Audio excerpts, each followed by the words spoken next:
Hi, I'm Eric with Foundry, and I'd like to show you today how to use the snare bed cutter that you can find on our website. This tool is used for cutting the arc of a snare bed according to the shape of this pattern template. There are three templates, A, B, or C.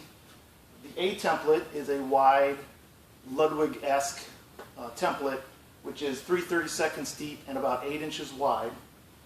This template is B, and this one goes about 1/8 of an inch deep and is 6 inches wide. And the C template is a 6-inch wide flat base type of snare bed with ramps that go down to a flat snare bed. Pretty much I find those three kinds of snare beds are kind of the most popular ones out there, so that's why those three are offered. First thing you're going to want to have, of course, is a shell, and you're going to want to put the edges on the shell because the bearing edges are what the tool uses to index the actual shape of the snare bed. What I do is I find the outer seam. If you don't have an outer seam, just make a mark anywhere. And then you can use your Foundry layout mat or some other layout mat to find the opposite center of the shell. So if you line this up, I've got the seam over here, and then just make a little mark opposite 180 degrees from the other side, and then transfer that mark to the inside because you're going to be able to need to see it when you put it on the machine. Okay, the next thing you're going to want to do is set the pressure of this clamp. Now it doesn't need to be super tight. I've already gone ahead and adjusted this, and I'll show you. If I push down on that, it's not really horribly tight because it doesn't really need to be. All it's doing is keeping it from going vertical because these side things will be adjusted so the supports will go up against the shell, and then you have a square on the back side of it. So it's already contained on three sides.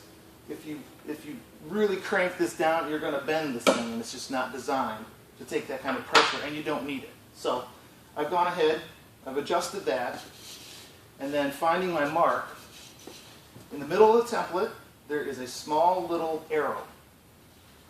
Take your shell and align it with that arrow.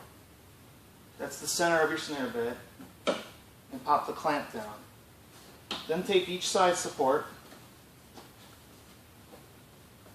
and just snug it up against there. You don't need to push hard. Tighten each one, and there you have it. It doesn't need to be super duper tight. It's plenty tight like this. The router is not taking all that much anyway. And again, this is designed for wood shells, brass shells, aluminum. Use it at your own risk, and if something bad happens, don't call me. To mount the router bit in the table, raise the router bit up so that this bearing at the bottom of the bit matches the edge of the template. As long as that router bit bearing is centered against that template, it's at the right height. Your router bit is probably blue. This one's gray. It's just because it's an older bit that I have. The next thing to double check before cutting is to make sure that the edge of your shell looks like it's about the right distance out from the template. This is good to double check that you match the measurement of the shell with the setting on the carriage.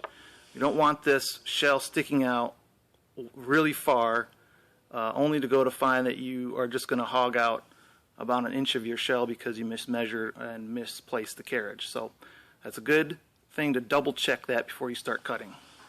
Alright, two of the most important tools in the shop.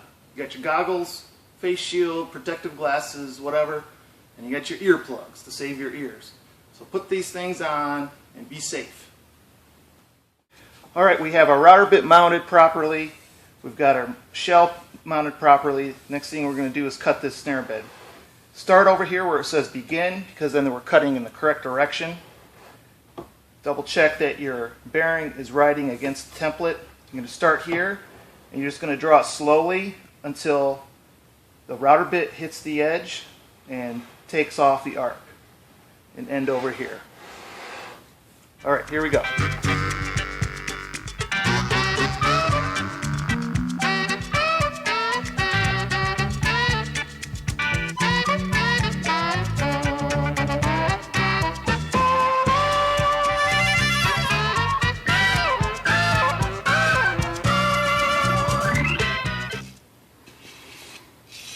Okay, there's the arc of the snare bed.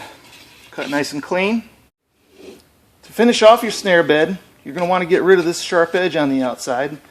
There's a couple ways you can do it. You can use a file to take off most of it and then smooth it down with sandpaper. The files I like to use look like this. It's called a single cut. It's single cut because it only has one hatch mark direction instead of two. And I find that's a lot nicer to wood, and it takes off enough without taking forever.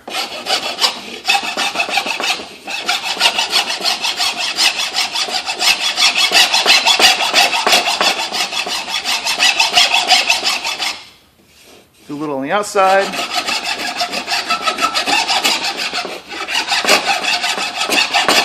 A little on the inside.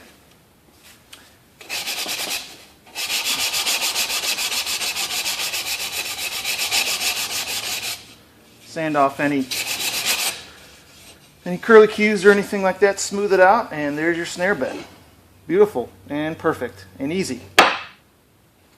So once you get this figured out, it's going to be very quick and easy to make your snare beds on snare shells. All you have to do is measure your shell, set this to the depth of your shell, adjust your side supports, and cut the bed. And literally only takes a couple minutes to finish off snare beds, and they're going to come out perfect every time. So thanks for watching.